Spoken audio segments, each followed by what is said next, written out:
네, 8월 25일 장윤선의 취재 편의점 시작하겠습니다.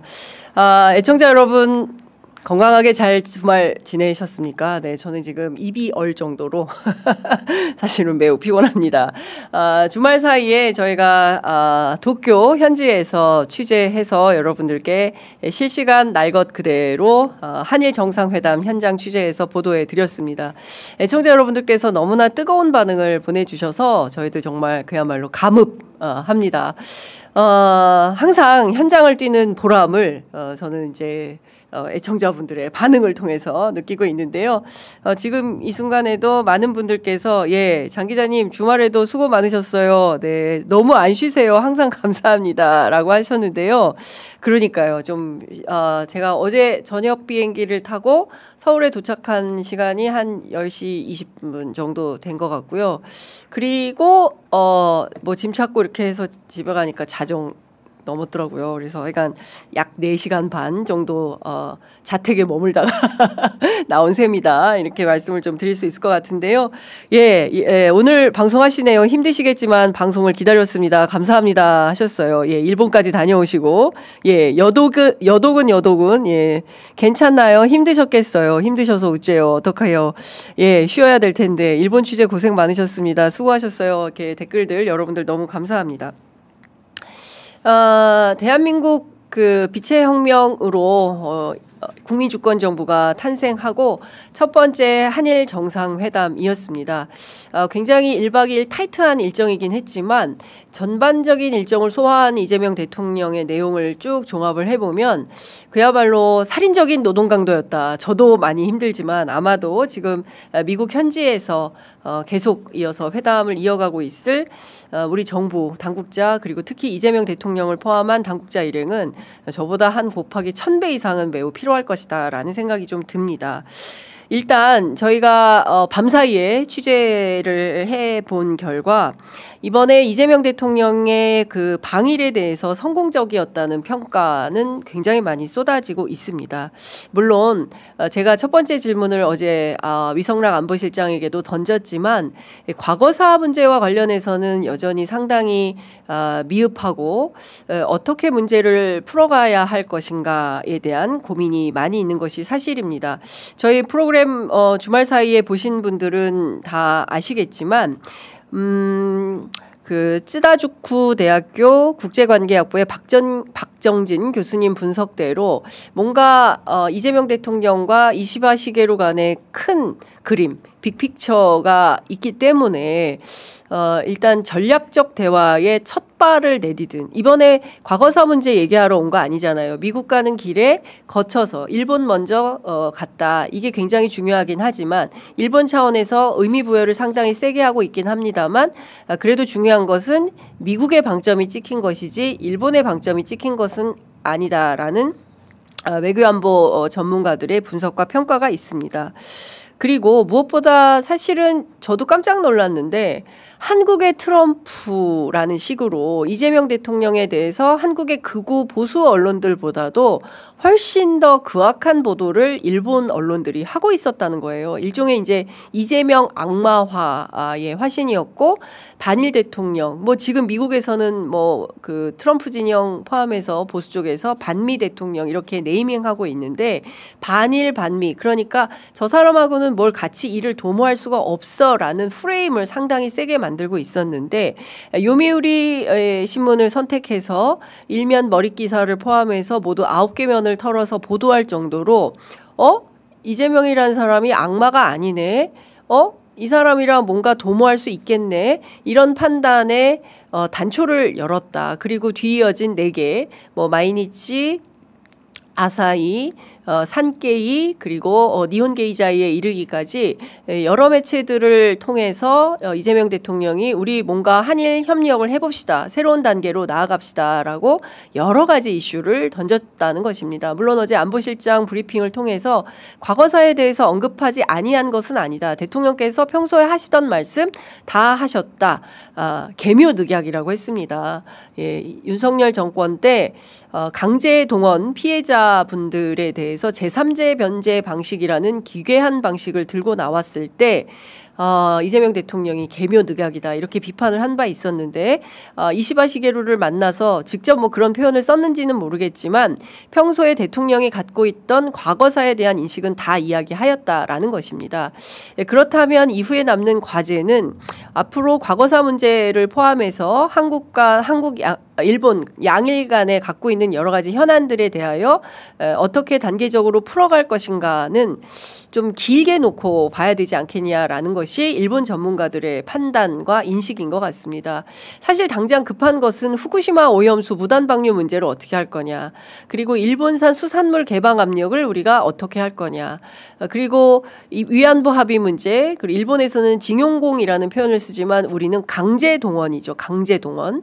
이 강제동원 피해자분들이 여전히 살아계시고 위안부 할머니들 여전히 살아계시고 이 피해자 중심주의 원칙, 피해자 인권을 어떻게 우리 정부가 일본 정부와의 협력 또는 협상을 통해서 진실된 통절한 반성과 마음으로부터의 사죄를 이끌어내서 다시는 A급 전범이 합사되어 있는 야스쿠니 신사에 참배를 한다거나 아니면 곡물봉납을 하는 형태로 우리 국민들의 민의를 배반하는 그런 정치가 안 나오게 할 거냐. 이거는 좀 중장기 과제로 미뤄두어야 하는 거 아닌가라는 분석도 나오고 있습니다.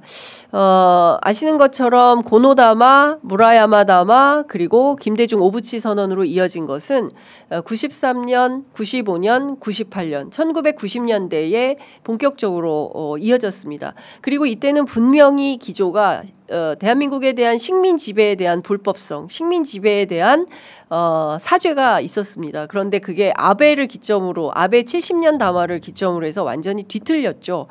그 이후에 있던 질서를 다시 바로잡기 위한 단초 출발에 섰다. 그게 지난 어제 이 토요일 사이에 있었던 한일 정상회담의 성과 아닌가 싶습니다. 조금 더 분석을 좀 해드리자면 이번 한일 정상회담 결과는 두 가지 방식으로 발표가 되었습니다. 하나는 양국 정상 간의 공동 기자회견, 여러분들 함께 생중계로 보신 것처럼 그게 있었고요. 두 번째는 문건으로 공동 언론 발표문을 발표했습니다. 이게 바로 17년 만에 처음 나온 공동 언론 발표문이죠. 공동 기자회견에서 이 대통령은 과거 청산에 대한 구체적인 언급은 하지 않았지만 이시바는 이런 얘기를 했습니다. 첫 번째, 이웃나라이기 때문에 어려운 문제도 존재합니다만 일관된 정책을 취해 나가겠습니다라고 이야기했고요. 두 번째, 1965년 국교 정상화, 우리는 한일협정이라고 불리는데요. 청구권 협정이라고도 불리고 있죠. 이시바는 1965년 국교 정상화 이래 지금까지 구축되어 온 기반에 기초하여, 이 기반이라는 표현에 강조점을 밑줄 쫙 긋고 봐야 된다라고 전문가들은 설명을 하고 있습니다.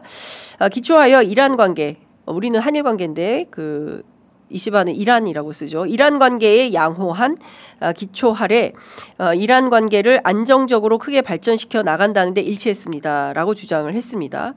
그리고 우리 측 입장에서 볼 때는 이 대목이 굉장히 주목해볼 만한 대목이죠. 올해 한일 국교 정상화 60주년을 맞이해서 1965년 국교 정상화 이래 지금까지 구축되어 온 한일 관계의 기반에 입각하여 양국 관계를 미래지향적이며 안정적으로 발전시켜 나가자는 데 의견을 같이 하였다라는 것입니다. 이시바 총리는 1998년 21세기의 새로운 한일 파트너십 공동선언을 포함하여 역사 인식에 관한 역대 내각의 입장을 전체적으로 계승하고 있음을 언급하였다라고 설명을 했는데요. 중요한 부분은 이런 것 같습니다. 한일 관계의 기반의 중요성을 강조한 것은 양국 정상이 앞으로 한일 관계의 기반의 중요성을 양국 정상이 강조하고 확인했다라는 것을 요미우리는 굉장히 세게 보도를 하고 있는데요. 그만큼 일본 정부나 일본 주류 언론들은 65년 이전, 65년에 한일이 국교 정상화를 하면서 맺었던 협정이 있으니까 그 이전으로는 돌아가지 말자라는 강력한 의지를 갖고 있는 것 같습니다.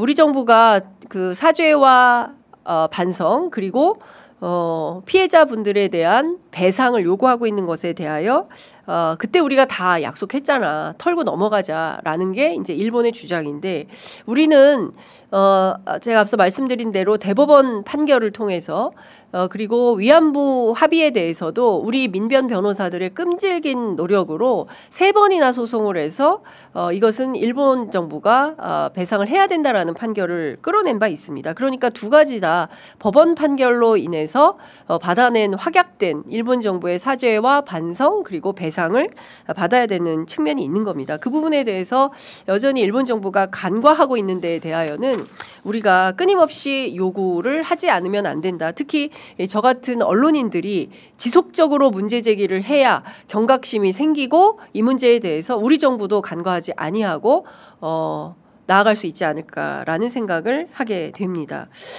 자, 전체적으로 저희가 좀 평가를 해볼 때 한일 관계에서 가장 중요한 건 역사 바로 세우기 아니겠습니까? 과거 청산 문제입니다. 큰 틀에서 보면 일본 쪽에 상당히 기운 결론이다라는 전문가들의 진단이 나오고 있습니다. 중요한 것은 시민사회 그리고 역사학계 에서 주문하고 있는 피해자 인권, 피해자 중심주의 관점에서 또 이것은 또 국익의 관점도 간과하기 어려운 측면이 있습니다. 근데 그런 측면에서 적극적으로 우리가 해야 될 것들, 양보받지 않고 얻어내야 될 것들은 얻어내야 되지 않을까라는 판단이 들어서 제가 다시 한번 정리를 해봤습니다. 그리고 특히나 제가 좀 주목했던 대목은 질문 기회가 많지 않아가지고 한 번밖에 없거든요. 그래서 한꺼번에 많은 질문을 해야 되는데 또 역사 문제 얘기하다 보니까 말이 길어져서 제가 길게 질문을 못했는데 저출산 고령사회 문제와 관련해서 또 지방 소멸과 관련해서 이시바의 굉장히 큰 관심사안이라고 하죠. 특히 자살률도 우리는 세계 1위, 일본은 세계 3위 국가라고 합니다. 이런 사회적 문제에 대해서도 한일 양국이 공동 논의를 시작했다는 것은 대단히 이례적인 일이죠. 사회 문제 협력에 대해서는 그동안 없었습니다. 뭐 문화 개방 이런 요구는 있었지만 대중문화 개방 이런 요구는 있었지만요. 앞으로 폭넓게 한일 관계를 새롭게 좀 건설하겠다라는 판단을 하고 있는 것 같습니다.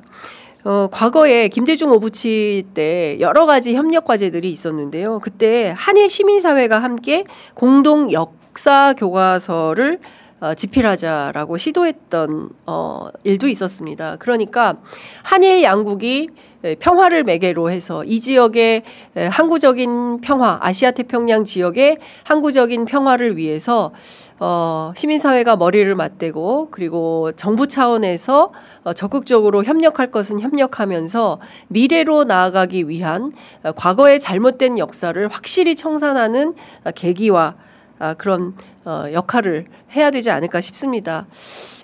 박정진 교수께서 올해를 시작으로 해서 2028년 되면 김대중 오부치 선언이 나온 지 30년이 되는 해이기 때문에 그때 기간에 맞춰서 지금보다는 훨씬 더 진전된 안을 만들기 위한 전략대화의 단초를 열었으니 지금부터 차관급 레벨 그리고 위원회급 레벨 그리고 또 시민사회 레벨에서 다종다기한 협력 과제들 과거에 대해서 반성할 건 반성하고 일본은 역사 교육을 거의 안 한다는 거잖아요. 식민 지배에 대해서 근현대사가 모두 16페이지인데 그중에서 한국에 대해서 식민 지배를 했던 36년의 역사에 대해서는 한 장짜리로 배운답니다.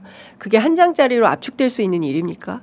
이런 것부터 바꿔야 되겠죠. 앞서 말씀드린 대로 공동 역사 교과서 집필을 통해서 제대로 된 역사 교육을 할 필요가 있다. 그에 비하면 한국은 확실하게 역사 교육을 제대로 하고 있기 때문에 우리가 응원봉을 들고 굉장히 20대 보수화를 걱정했지만 응원봉을 들고 제일 먼저 광장으로 뛰쳐나왔던 것은 민주주의를 지키겠다고 뛰쳐나왔던 것은 바로 누구입니까? 10대, 20대, 30대 청년 학생들이었다라는 생각이 좀 드는 겁니다. 이제 그런 측면에서는 우리가 상당한 자부심을 가지고 이 나라의 민주주의를 지켜갈 수 있겠다라는 생각을 할 수 있을 것 같습니다. 한일 정상회담 관련해서 저희가 싱크 마련한 게 있는데요. 일단 그 얘기 듣고 저희가 다음 주제로 넘어가도록 하겠습니다.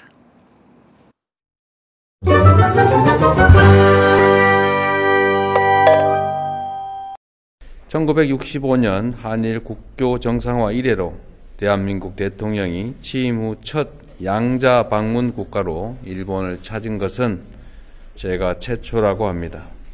이 점도 우리가 한일 관계를 얼마나 중시하는가를 보여주는 매우 중요한 의미라고 생각합니다. 저와 이시바 총리는 오늘 정상회담을 통해 다양한 주제를 두고 허심탄회하게 논의했고, 이를 정상회담 공동 결과 문서로 발표하기로 합의하였습니다. 이 또한 17년 만에 처음 있는 일이라고 합니다. 오늘을 계기로 양국 정상 간 셔틀 외교도 재개되었습니다.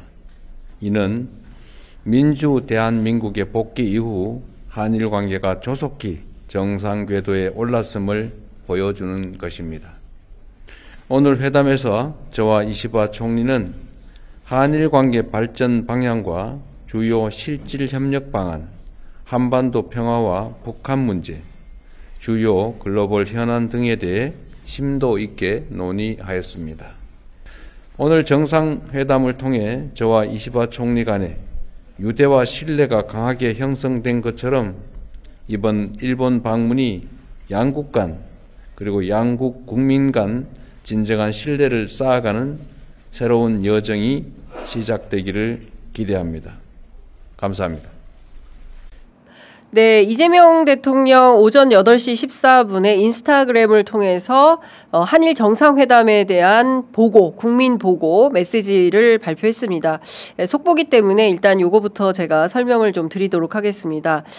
이재명의 오늘 국민 여러분께 보고 드립니다. 한일 정상회담을 통해서 한일 관계 전반과 점차 복잡해지는 지역 국제 현안들을 심도 깊게 논의했다라는 내용과 스가 요시히데 전 총리 포함해서 한일 의원연맹 간부진들 그리고 노다 요시히코 입헌민주당 대표 등 일본의 주요 정치 지도자들을 만나서 미래지향적 상색 협력이라는 공동 목표를 재확인하고 협력 의지를 다졌다라고 얘기를 하면서요.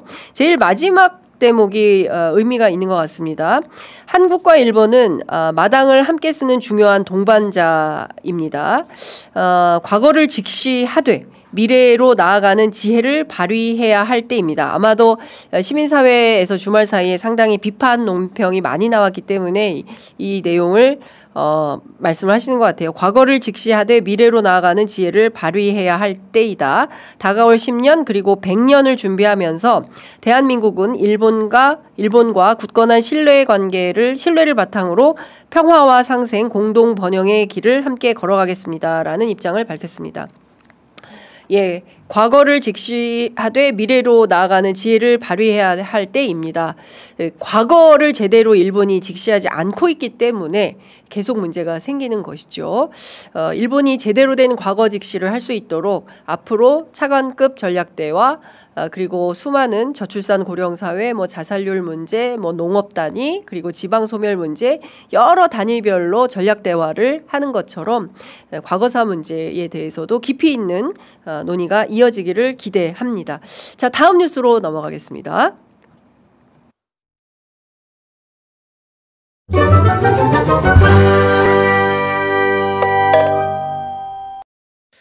앞으로의 진행 과제도 짤막하게 말씀드리겠습니다. 취임 30일 기자회견을 했습니다. 역대 정부에서 가장 빨랐습니다. 두 번째 기자회견 역시 가장 빠르게 진행하겠습니다. 청와대로 이전하면 라이브 스튜디오 환경을 구축하겠습니다. 정책 관계자가 더 자주, 더 깊게 소통할 수 있는 시스템을 만들겠습니다. 앞으로 예, 자, 어제 오후 저희는 일본 도쿄에서 한일 정상회담 취재하고 있었는데요. 어제 오후 4시 50분에 이재명 정부 소통 80일을 기해서 이규현 홍보수석의 브리핑이 있었습니다. 홍보소통 수석의 브리핑이 있었는데요. 지난 80일간 모두 173회 브리핑을 했다고 합니다. 하루 2.2회.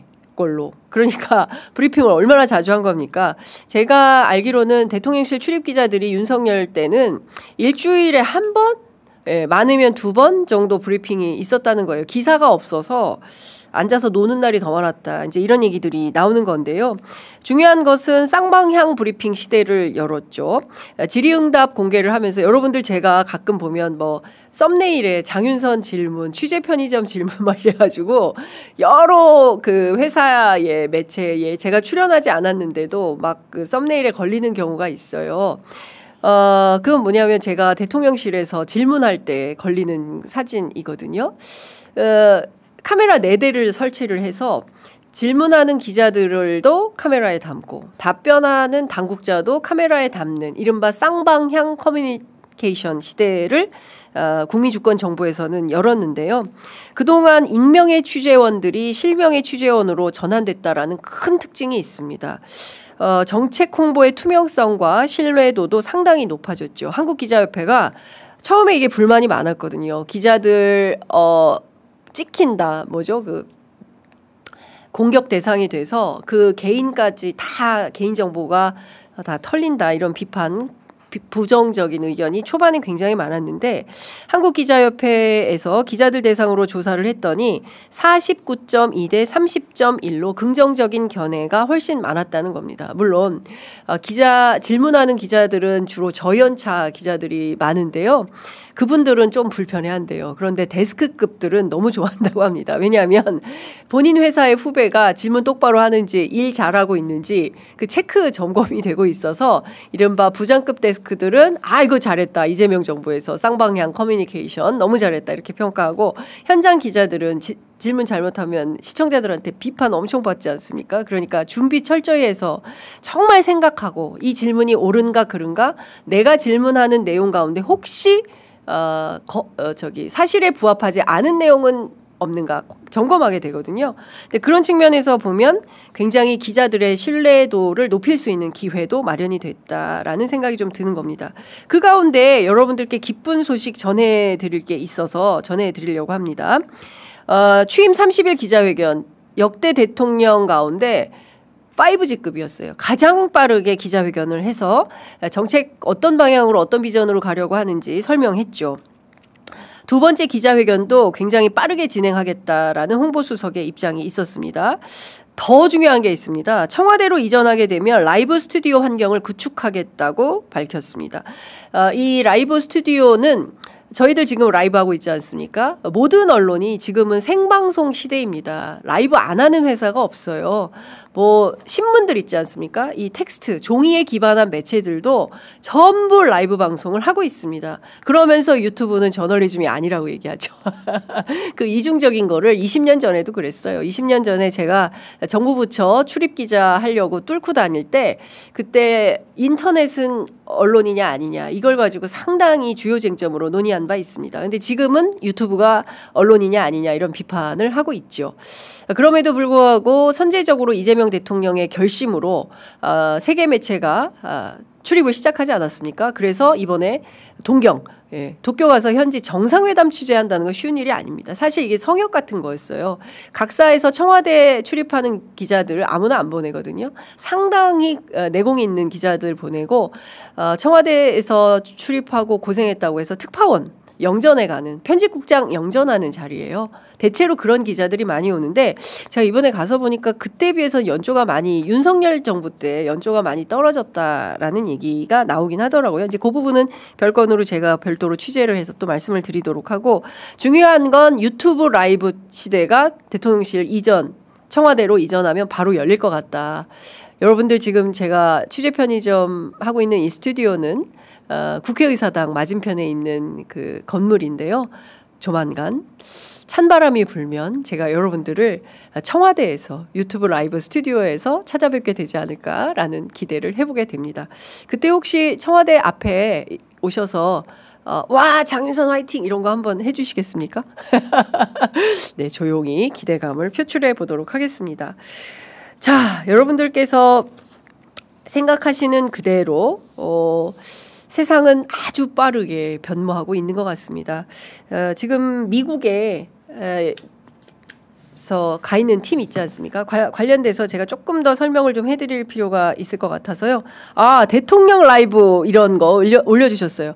저는 가능성 있다고 생각합니다. 예, 이재명 대통령이 저희들 라이브하는 스튜디오에 오셔서 불시에 오셔서 지금 유튜브 라이브 하고 있습니까? 저 들어가서 한마디 해도 될까요? 라고 오는 날이 분명히 있다. 저는 이재명 대통령이라면 분명히 그렇게 한다라고 생각합니다. 이거 대통령실 청와대에서 왜 기획했겠습니까? 저는 다 이유가 있다고 생각을 하고요. 여러분들이 기대하시는 그대로, 여러분들이 생각하시는 그대로, 상상하시는 그대로 꿈이 현실이 된다라는 말씀을 좀 드릴 수 있겠습니다. 그리고 정부 당국자들도 지금 라이브 돌아가고 있는데요. 잠깐만요. 저 안보실장님, 그거 한일 정상회담, 한미 정상회담 이거 어떻게 되는 겁니까? 라고 했을 때 즉각적으로 설명할 수 있는, 그러니까 어떻게 되겠습니까? 당국자들이 열심히 공부해야 됩니다. 예, 열심히 공부해서 당국자들이 자기가 실수하지 않으려면 최대한 충실히 준비해서 나와야 됩니다. 방송을 한다는 것은요, 준비 없이 불가능합니다. 예, 1시간짜리 방송하려면 10시간 준비해야 돼요. 네, 학습하지 않으면 실수하거든요. 예, 실수하면 골로 가죠. 자, 그렇습니다. 지금 상황이 매우 엄중하기 때문에 좀 저희가 조금 더 구체적인 내용은 잠시 후에 이어질 외교안보 전문가분들 두 분 모시고 말씀을 좀 들어보도록 하겠습니다. 자, 오늘 뉴스 퀵 배송은 여기까지 하겠습니다. 잠시 후에 뵙겠습니다.